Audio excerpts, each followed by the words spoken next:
Question చేయడం వల్ల hello hello నేను జర్నలిస్టులు క్వశ్చన్ చేయను. అదే నువ్వు అర్థం చేసుకోవాలా. ఆయన భాష బాగలేదు, మీరు ఎందుకు గంపుగా ఉన్నారు ఆ విధంగా మాట్లాడేటప్పుడు అని అన్నా. అదే స్టాండ్ బై ఇట్. అది నాకు నచ్చలా. ఎవరైనా ఆయనే కాదు, నన్ను కూడా అట్ట మాట్లాడి ఒక జర్నలిస్ట్గా ఉంటే అది కరెక్ట్ కాదు. Anything else will leave the journalist topic side. ఇంకా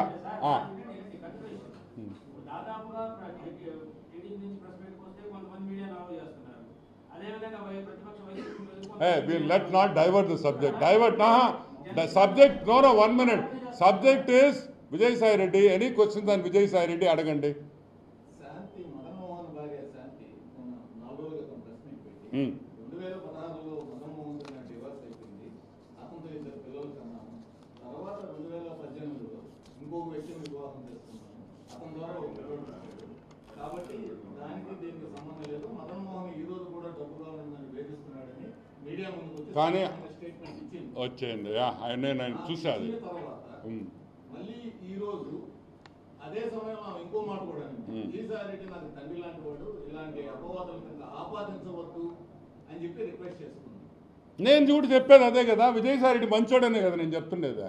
నేను విజయసాయి రెడ్డి చెడ్డోడని డిఎన్ఏ టెస్ట్ చేసేస్తే అది కూడా వెళ్ళిపోద్ది కదా. తప్పు చేయని వ్యక్తి భయపడాల్సిన అవసరం లేదు, డిఎన్ఏ టెస్ట్ చేసేయండి, ఇప్పుడు మీకు క్లియర్ అయిపోద్ది కదా. ఇప్పుడు ఏమంటున్నాడు మదన్ మోహన్ గారు, నేను సాష్టాంగ నమస్కారం చేసి క్షమాపణ అడుగుతున్నా ఆయన అంటున్నాడు. మరి ఎవరిని నమ్మాలా, ఎవరిని నమ్మాలి? అది కూడా ఉంది కదా ఆయన.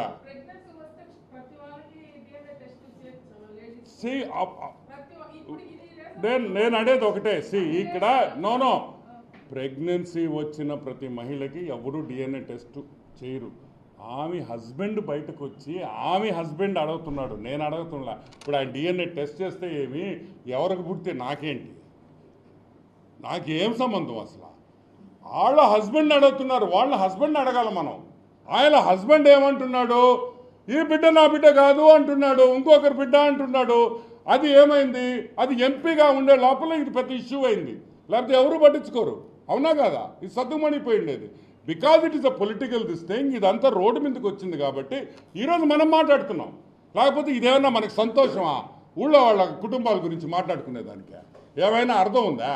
మాకేం సంబంధమా? మాకు సంబంధమే లేదు. మీకే సంబంధం ఉంది. తెలుగుదేశం పార్టీ నాయకులు అసలు ఏమి లేని సబ్జెక్ట్ని నైతిక విలువలు మర్చిపోయి మాట్లాడుతున్నారు. ఇది ఎంతవరకు పద్ధతి? అవును, ఆయన మాత్రం 1,60,00,000 పిలిచి ఇవ్వచ్చు, మేము మాత్రం ఎందుకు ఇచ్చామంటే కోపము. ఏందయ్యా ఇది? మాకు అర్థం కాదు. అపోజిషన్లో ఉన్నప్పుడు మమ్మల్ని తిడుతురి, రూలింగ్ పార్టీకి వచ్చినా మమ్మల్ని తిడుతురి. అన్నీ మా తప్పే అంటే మేము ఎందుకు ఒప్పుకుంటాం?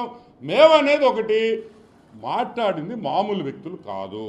ఒక సెంట్రల్ గవర్నమెంట్ ఎంప్లాయీ, ఒక స్టేట్ గవర్నమెంట్ ఎంప్లాయీ, ఇద్దరు group 1 officers. They are not children. ఏదో చిన్నపిల్లకాళ్ళు దారిలో పోయేవాళ్ళు చెప్తే చెప్తూ కొడతారు, ఎవరన్నా ఒప్పుకోరు కదా. వీళ్ళు ఆఫీసర్సు, చదువుకున్నోళ్ళు, గ్రూప్ 1 పాస్ అయ్యారు, అమెరికాకు పోయి 1.5 సంవత్సరం పాపం అతను చదువుకొని వచ్చాడు, ట్రైనింగ్ అయ్యి వచ్చాడు. అటువంటి వ్యక్తి మాట్లాడినప్పుడు ఈరోజు పబ్లిక్ లైఫ్లో మనం మాట్లాడకుండా ఉంటామా అని అడుగుతున్నా. ఉంటామా? ఉండము. న్యాయం చేయమని అడుగుతున్నాడు అతను. న్యాయం చేయండి నాకు అని అడుగుతున్నాడు. న్యాయం చేయాల్సిన బాధ్యత మన మీద ఉంది. ప్లస్ ఇదే సమయంలో మదన్మోహన్ ప్రెస్ మీట్ లో కూడా నేను అమెరికాలో స్కాలర్షిప్ చదువుకునేదానికి స్కాలర్షిప్ కూడా విజయసాయి రెడ్డి సహాయం చేశాడు, నాకు చాలా మంచి వ్యక్తి ఆయన చెప్పాడు. ఆయన మీద ఇట్లాంటి అపవాదులు రావడం నాకు బాధగా ఉంది, నా భార్య ద్వారానే విషయం తెలియాలని చెప్పి ఆయన. అది కాదబ్బా, ఆయన క్లియర్గా చెప్తున్నాడు, విజయసాయి రెడ్డి చాలా మంచోడు అంటున్నాడు. ఆనం వెంకటరమణారెడ్డి కూడా విజయసాయి రెడ్డి సూపర్ అంటున్నా. ఎందుకంటే కొన్ని విషయాలు మీకు ఎవరికి తెలియని నాకు తెలుసు కాబట్టి. అతను తప్పు చేయలేడని నేను అంటుంటే దానికనే విజయన్న, సాయిరెడ్డి నువ్వు రారా నాయన, నువ్వు వచ్చి డిఎన్ఏ చేసేస్తే అయిపోద్ది విషయం, నువ్వెందుకు భయపడుతున్నావు అంటున్నా. తప్పు చేయని వ్యక్తి ఎందుకు భయపడాలి?